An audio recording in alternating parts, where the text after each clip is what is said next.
we can start recording. Cynthia recording. So, Shilpa, you can start. On the Okay. surface. Go ahead. On the surface, we know only so much of ourself as is formulated there, and of even this only a portion. For we see our total surface being in a general vagueness, dotted and sectioned by points or figures of precision. Even what we discover by a mental introspection is only a sum of sections. The entire figure and sense of our personal information escapes our notice. But there is also a distorting action which obscures and disfigures even this limited self knowledge. Our self view is vitiated by the constant impact and intrusion of our outer life self, our vital being, which seeks always to make the thinking mind its tool and servant. For our vital being is not concerned with self knowledge, but with self affirmation, desire, ego. It is therefore constantly acting on mind to build for it a mental structure of apparent self that will serve this purpose. Our mind is persuaded to present to us and to others a partly fictitious representative figure of ourself which supports our self affirmation, justifies our desires and actions, nourishes our ego. This vital intervention is not indeed always in a direction of self justification and assertion. It turns sometimes towards self depreciation and a morbid and exaggerated self criticism. But this too is an ego structure, a reverse or negative egoism, a poise or pose of vital ego. For in this vital ego, there is frequency a mixture of the Charlton and Bank, the poser and actor. It is constantly taking up a role and playing it to itself and to others as its public, and an organized self-deception is thus added to an organized self-ignorance. It is only by going within and seeing these things at their source that we can get out of this obscurity and tangle. Okay, so very interesting paragraph. We'll discuss it. But before that, Arjuna has joined. Good morning, Arjuna. So I'll do one thing. Good morning, Rangada. Good morning, Good everybody. morning to everybody, as he normally says. Okay, so what I'll do now, I'll just summarize the previous paragraph so that we get the sense of continuity. Okay, so what he said in the previous paragraph is like this. But in the sequence of self-discovery, the inner awakening must come first. Therefore, science has got it entirely wrong because they are going outwards to try and understand the rules and regulations and laws of the universe. But that they will never be able to do because they are going outward. You have to go first inwards. But in the sequence of self-discovery, the inner awakening must come first. Why? Because our instrumentations are all inside us. Even the defective instrumentations are inside us. So first we have to correct the instrumentation. Then only we can know the correct thing. Isn't it? So that's the thing. So the inner awakening must come first. It is our the intra-conscient that makes possible the rise into the infinite. If you go into yourself, into the intra-conscient is the consciousness which is there behind the psychic being even, or includes the psychic being. At the heart level, you have to go horizontally into yourself. And that allows you to go out above the head. Okay, so it's the psychic emergence allows, one second, the psychic emergence allows and makes safe the spiritual transformation and further ascent into the gnosis later on. First you go into the level 2 and then you can afterwards, you have the possibility of going to level 3. Okay, but level 2 is so satisfying that everybody, 90% of people stop there. It is so wonderful, an experience. In fact, it is in the inner being that largely determines secretly, of course, what we are without. What we are without is determined by what we are within. Because all your past life experiences are stored in the intraconscious. And so that is the huge stock of what you have been in the past. We also know that the law of karma, the past influences the future. We know, and present. We know that. So that's why living within our body, life, mind must become our antechamber. Yesterday we discussed the antechamber. It's the first room that you enter into a house. That's the first. So body, mind, life is only an antechamber. Our way vestibule, the soul within sends its intimations, inspirations, guidance to the outer nature of body, life, mind. Of course, the outside environment also molds and conditions us. That also we saw.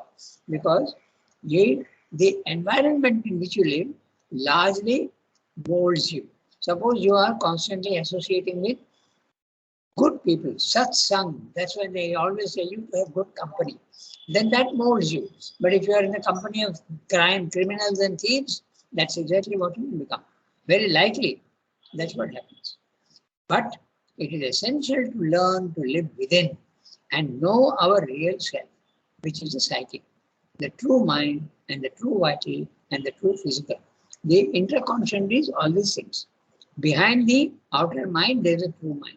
Behind the vital, the outer vital, there is a true vital. Behind the gross physical, there is a subtle physical, which is a true physical. It is this inner knowledge that we have to know. This is what Chandra said in the previous one. Now he is discussing further. Okay, so what he is saying now, on the surface, I am reading each sentence that we read today. On the surface, which is the surface? The body, mind, life. Okay. We know only so much of ourselves as is formulated there, and even this only a portion. We don't know anything about our body. Doctors very frankly admit that they know very little about the body. Okay. So, and what about the vital? Even less. And what about the mind? Even more or less. We know nothing about all these things. Only when you go inside and above can you begin to know something about yourself. For we see our total surface being in a general vagueness, dotted and sectioned by points or figures of precision. So even here, sometimes there are some precision and points are there, here and there, which there is a surety of knowledge. But the rest is all very, very vague. Surety of knowledge, there are many things that you are sure of. Okay, so not ideas, but in the body requirements and the vital requirements of this thing, some points are there. Vagueness, dotted and sectioned. So it is not saying everything is vague. Some things that you are sure of. I don't need to go into examples, but it's very obvious. You are sure that when you are hungry, you are sure you have to eat. Okay, that's one thing. When you have an appointment with somebody, you are sure that you have to go and see them. There is no vagueness there. So these things, there are some points in this vagueness which are quite precise. That's what he's saying. And that precision, even figure of precision, is not even a precision. It's only a figure of precision, a symbol of precision. Even what we discover by mental introspection is only a sum of sections. Some things only. Our knowledge is never complete. The entire figure and sense of our personal formation. What is the personal formation? The body, mind, life is a personal formation. Okay. He has used P, personal, with a lowercase. And personal, when he says, it is always the body, mind, life. When he says personality or person with a P cap, he means the self or the psychic. So personal formation, and our self and psychic being are not formed, they are eternal. So the word personal formation is very clearly indicating the body, mind, life, because they are formed. They are formed by nature. No? So personal formation, very clear, your body, mind, life. I'm pointing this out to you because this is how you have to understand certain words. Next time you will be sure of what you are. Otherwise, personal formation, you don't know exactly what he's talking about. Okay? So escapes our notice. Entire figure escapes our notice. But there is also a distorting action which obscures and disfigures even this limited self-knowledge. Now he is going to explain what is this distorting influence. Okay. Very interesting discussion. Our self-view is vitiated by the constant impact and intrusion of our outer life self. Life self, the vital, and its outer. And the vital is constantly interfering in what we want to do, what we are thinking, and that's it. Now look at the description, it's fantastic. And you can look into yourself and see whether it is applicable to you also. Very interesting discussion. Impact and intrusion. Intrusion, invasion. It comes in from the vital, the outer vital, our vital being, which seeks always to make the thinking mind its tool and servant. You will always see that when there is a desire, okay, or you have a partiality for something, the mind is always giving all sorts of reasons to support the vital. 90% of the time it's like that. Very rarely does the mind say, unless those who are very objective about themselves, very rarely does the mind say, this emotion was wrong, this desire was wrong. It normally justifies. Oh, this is what the vital is doing all the time. It is there, and what is it? Our vital being, which seeks always to make the thinking mind its tool and servant. The mind is very little power the mind has got over the vital, very little. And even if it's got a power, it's a suppression, but not a control. It's not, no, it's tool and servant. For, he's explaining why. Our vital being is not concerned with self-knowledge. Now, this is very interesting because the body has been made for experience in the physical world and movement. You can't, without a body, you can't come into the physical world to exist at all. So you need a body, and that's its function. To be in the physical world, exist and move. What about the vital? The vital's function is to affirm itself, desire and ego. This is the function of the vital. And what is the justification for that? Because before that, you are only matter. You are like a stone. And stone is absolutely tamas. So tamas cannot remain. It has to start moving. So therefore, the vitality comes in. And the vitality, how will it come in? Nature provides you with a desire and an ego. These things make you start moving and losing your tamas and going into rajas. So that's what he's saying. That's a justification for the vital. And so the function of the vital is not to get knowledge. It's only to assert yourself and have desires so that you lose your tamasic quality. That's the whole reason.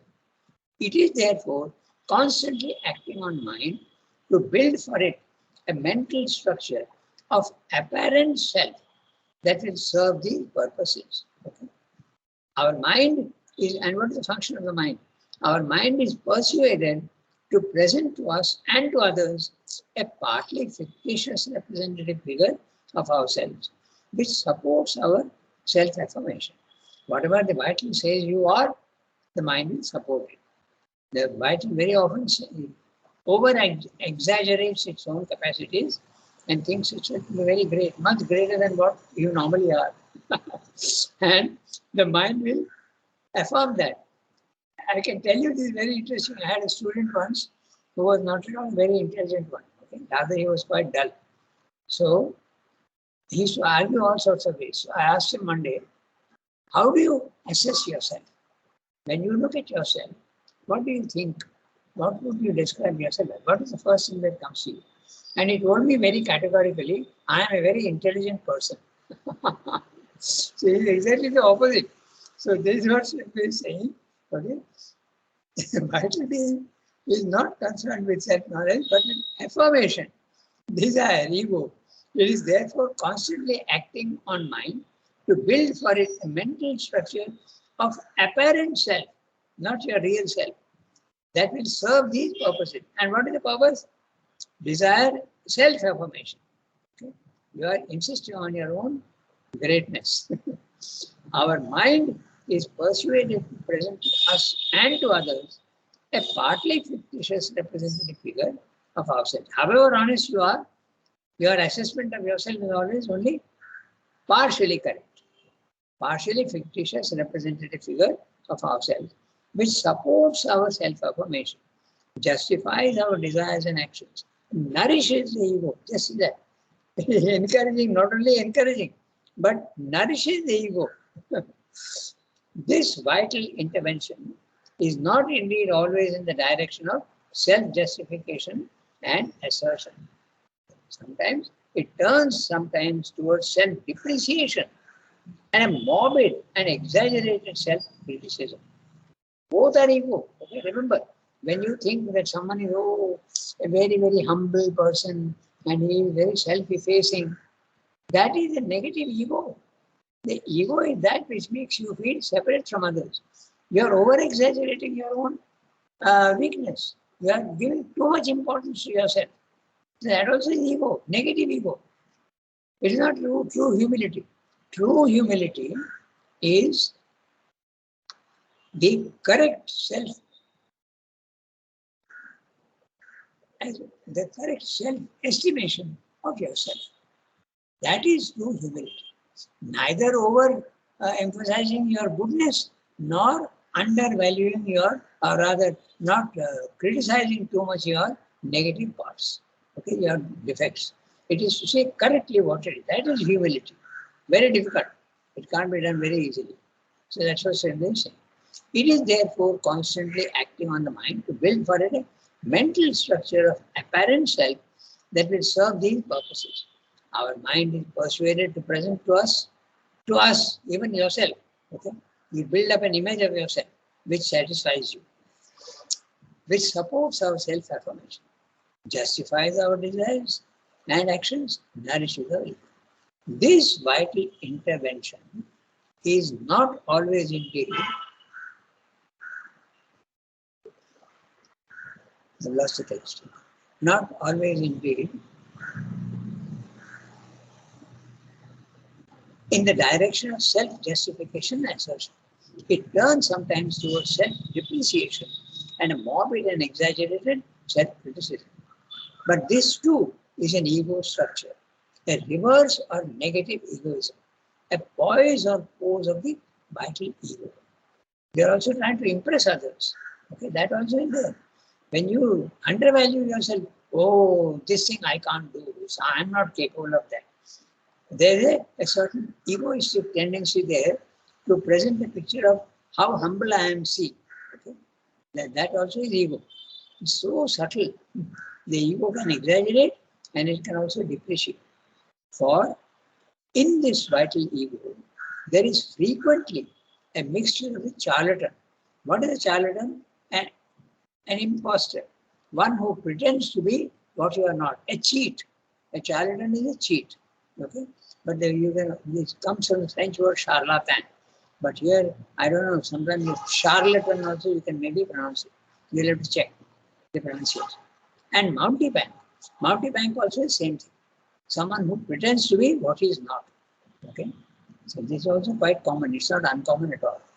You see people dressing up as income tax officers and going into houses and pretending to be from the bank and from the income tax department, and they start searching your house. This is all. Or policemen. There are people who dress up as a policeman and stand in the corner of the street and start collecting money from you for supposed violations of traffic and other things. Very common. The poser and actor. These are the vital things. It deceives you. It deceives others and it deceives you. Others are less deceived than you are yourself. Very effectively it deceives you. The vital. It is constantly taking up a role and playing it to itself and to others as its public. Okay. An organized self-deception is thus added to an organized self-ignorance. So when you go into yourself, these difficulties are there. So not only are you ignorant, but you are also deceiving yourself. So how difficult it is to go into yourself accurately. It is only by going within and seeing these things at their source that we can get out of this obscurity and tangle. So the next paragraph also we can read now. Shilpa read this para. So Yasmin can't read. Archana Ji, if you have the text, you can read. Yes, Rangadhar. Yeah. For a larger mental being is there within us, a larger inner vital being, even a larger inner subtle physical being, other than our surface body consciousness. And by entering into this or becoming it, identifying ourselves with it, we can observe the springs of our thoughts and feelings, the sources and motives of our action, the operative energies that build up our surface personality. For we discover and can know the inner being that secretly thinks and perceives in us, that vital being that secretly feels and acts upon life through us, the subtle physical being that secretly receives and responds to the contacts of things through our body and its organs. Our surface thought, feeling, emotion is a complexity and confusion of impulsions from within and impacts from outside us. Our reason, our organizing intelligence can impose on it only an imperfect order. But here, within, we find the separate sources of our mental, our vital, and our physical energisms and can see clearly the pure operations, the distinct powers, the composing elements of each, and the interplay in a clear light of self vision. We find that the contradictions and the struggles of our surface consciousness are largely due to the contrary or mutually discordant tendencies of our mental, vital, and physical parts opposing and unreconciled with each other, and these again to the discord of many different inner possibilities of our being, and even of different personalities on each level in us, which are behind the intermixed disposition and differing tendencies of our surface nature. But while on the surface their action is mixed together, confused and conflicting, here in our depths they can be seen and worked upon in their independent and separate nature and action, and a harmonization of them by the mental being in us, leader of the life and body, or better, by the central psychic entity, is not so difficult, provided we have the right psychic and mental will in the endeavor.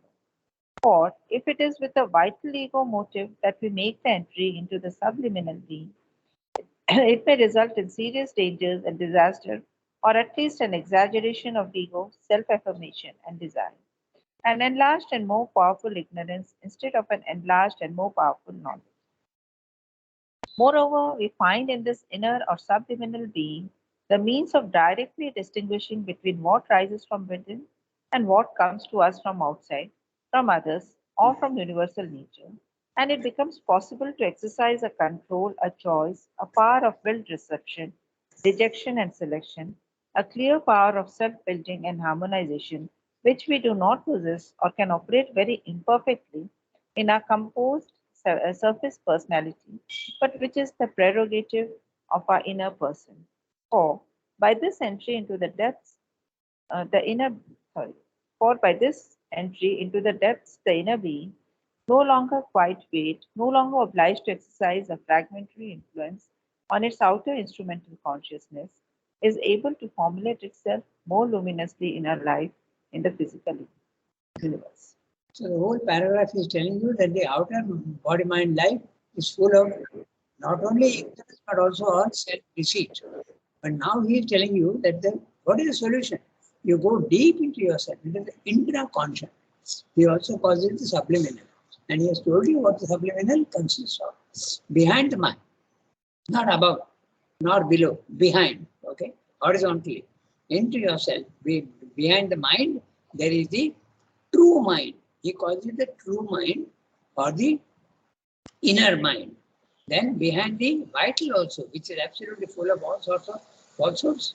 If you go at that level, the level of the vital is below your solar plexus and above the navel. Okay? That's the higher vital.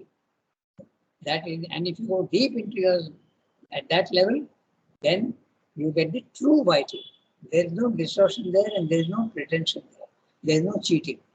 Then below the navel is the lower vital. That lower vital is a very dark and very dangerous thing. Then the Mooladhara represents the physical. So the intraconscious is the true mind, the true vital, and the true physical. The true physical is also there. And when you go into your intraconscious, the true physical is very, very subtle and very, very fluid. Very often, when you are having dreams, you are in the true physical, the subtle physical. That's why you are able to fly. You can do all sorts of things which you can't do normally when you are in the outer nature. That's what is described. So, if you go there, the confusion is much less. It is not absolutely veiled, no longer quite veiled.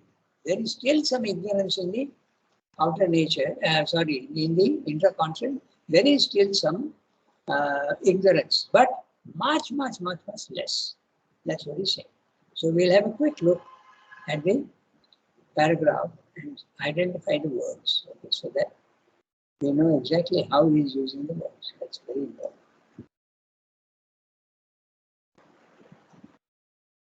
Now, for a larger mental being is there within us, a larger inner vital being. So what he's talking about, larger means much more perfect and much more capable of thinking and much more capable of true emotions. That's the intraconscious.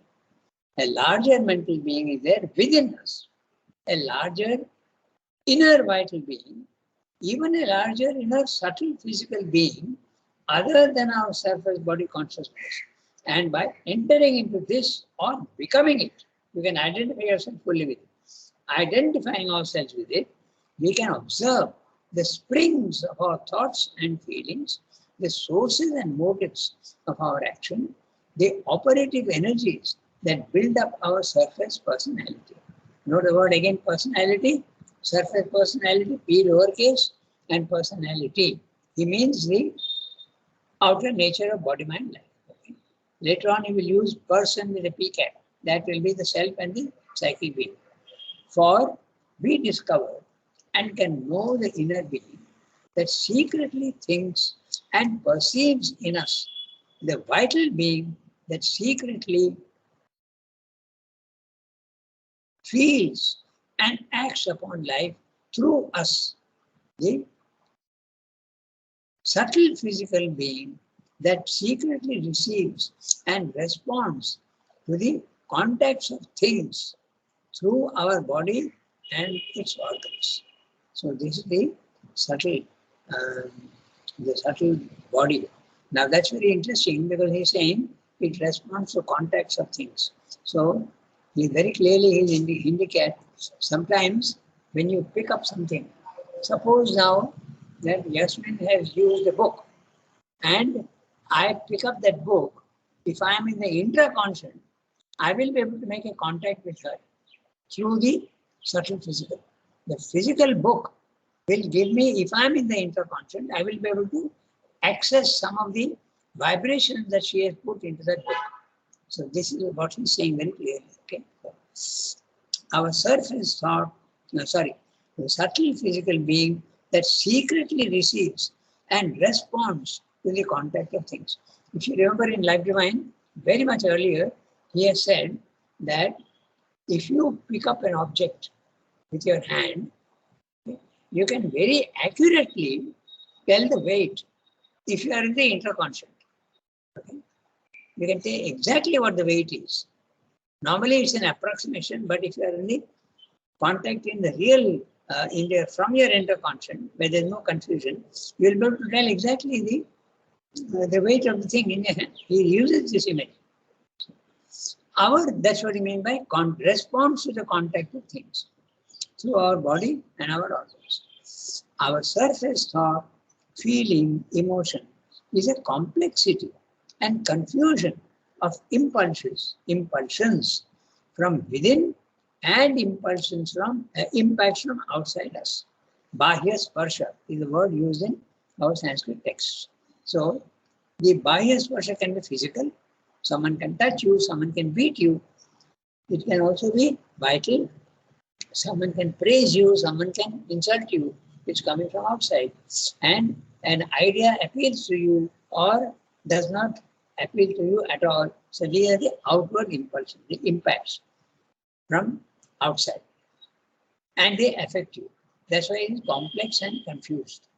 Our reason, our organizing intelligence can impose on it only an imperfect order. But here within, when you go into the intraconscious, we find the separate sources of our mental, vital, and physical energisms and can see clearly the pure operations, the distinct powers, the composing elements of each and their interplay in a clear light of self-vision. I'll give you one example of the opposite and we'll immediately understand. Suppose a desire comes in, it can very often come in as a thought. So we are not sure whether it's a desire in the vital or a thought in the mind. We are not sure. But if you go into your intraconscious, you know exactly the source from which your thought is coming or your desire is coming. Okay? It can even come from your body. When you're hungry, then it's coming from the body. The need to eat. Okay, so if you're in the intraconscious, you're very, very clear about what is the source of your thoughts, your emotions, and your physical needs also. Okay? That's what he said. Our vital and can see clearly the pure operations, the distinct powers, the composing elements of each and their interplay in a clear light of self-vision. This is possible in the intraconscious. We find that the contradictions and the struggles of our surface consciousness are largely due. I often lose the text, just 1 second. Are largely due to the contrary or mutually discordant tendencies of our mental, vital, and physical parts. Let's now we discuss the functions of the physical, vital, and mental. They're all different functions and different aims. Okay? And they clash all the time.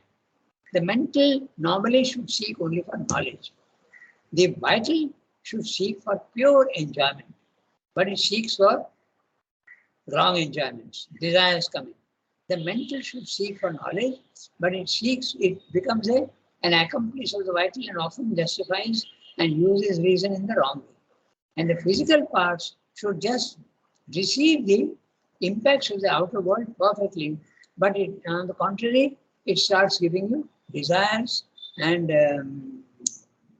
longings for other things when you see from outside. Your taste, your tongue, when it's tasting something nice, it gives you a desire for more. So this is the discordant tendencies of the mental, vital, and physical parts, opposing and unreconciled with each other. And these again, the discord of many different inner possibilities of our being and even of different personalities on each level in us, which are behind the intermixed disposition and differing tendencies of our surface nature. So the differing tendencies just now we have discussed. The mind should seek for knowledge and the vital should seek for enjoyment. But and energy, give you energy. That's its function. But it doesn't do that. So he's telling you that they are all different. There is a Manomaya Purusha, there is a Pranamaya Purusha, and there is an Annamaya Purusha. So these are all personalities which are there. But there is another personality which is hinting it here. Your past lives. Okay? All your past life personalities are also all stored in the intraconscious. And sometimes they are all there in everybody. But we have a working harmonious relation. But sometimes this harmony is broken. And one personality becomes very prominent. And then you go on changing your personality from one time to another time. This is what is this phenomenon?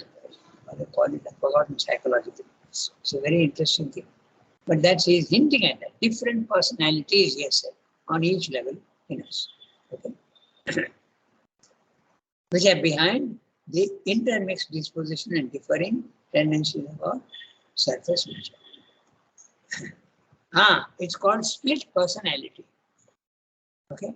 They also call it sometimes something else. There's also another, but it's a split personality. It can happen. It's not very common, but it can happen. Suddenly you start behaving as somebody else. That's it. That's a different personalities in you. But while on the surface, their action is mixed together, confused and conflicting. Here in our depths, they can be seen and worked upon in their independent and separate nature and action, and harmonization of them by the mental being in us, leader of the life and the body. There is a footnote there explaining to you that is there in the Upanishads. Manomaya Prana Sharira Neta. Manomaya Purusha is the Prana and Sharira Neta. It's a Neta of the, it should be, but is not usually. That's what he has told me. Or better, by the central psychic entity. So, if your psychic is guiding you, you are sure of your thing, because psychic never does something wrong. But even if you go into the interconscious without the psychic, he is telling you that it's quite a huge difference. There is no self-cheating there. That's what he's saying. Okay? So this is what he's saying about the interconscious. For, or better, by the central psychic entity. It is not so difficult, provided we have the right psychic and mental will in our endeavor. For if it is with the vital ego motive that we make the entry into the subliminal being, he is using the word subliminal being, he means the same thing. The true being or the inner being or the intra-conscious, they are all equivalent terms. It may result in serious dangers or disaster, or at the least an exaggeration of ego, self-affirmation and desire, an enlarged and more powerful ignorance instead of an enlarged and more powerful knowledge. This is what happened to one case in ashram. He entered into the intraconscious, but he got stuck at the vital level. He couldn't go deeper than that. And he did not always remember, and he lost his mind. He had to be centered. Okay, so that's what he's saying. More powerful ignorance instead of an enlarged and more powerful.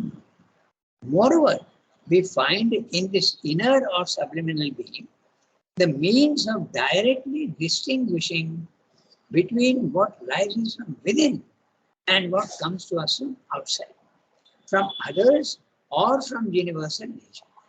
So it can come from universal nature, not from any particular person, but it can also come to you from particular persons. And it becomes possible to exercise a control, a choice, a power of willed reception, rejection and selection, a clear power of self-building and harmonization, which we do not possess and can operate very imperfectly in our composed surface personality, but which is the prerogative of the inner person. Now, note carefully, inner person, PCAP. So, he is meaning the inner person can be the soul, the psychic being, or also it can mean the self. Okay? So, if you have contact in your soul and the person or the self, you are absolutely on safe ground, and your knowledge will not have any twists and turns of fortune. For by this entry into the depths of inner being, no longer quite veiled, no longer obliged to exercise a fragmentary influence on its outer instrumental consciousness, is able to formulate itself more luminously in our life in the physical universe. So that's the reason why he's saying it is essential to go first into yourself. The inner life is most important. Once you do that, you can climb to the above. You can climb to the spiritual planes of consciousness. But always try to first go inwards. Because it's an inward that is conditioning the outwards. My God, it's 8:41. So we have done 2 paras, which is not bad. So I say over to everybody. Okay. And next time, in its essence, we have to read from 550. Okay. Thank you, Rangada. Sumki, Kiran, Thank you, Rangada. Over to everybody. Thank you, Have a Rangada. nice day. Have a nice day.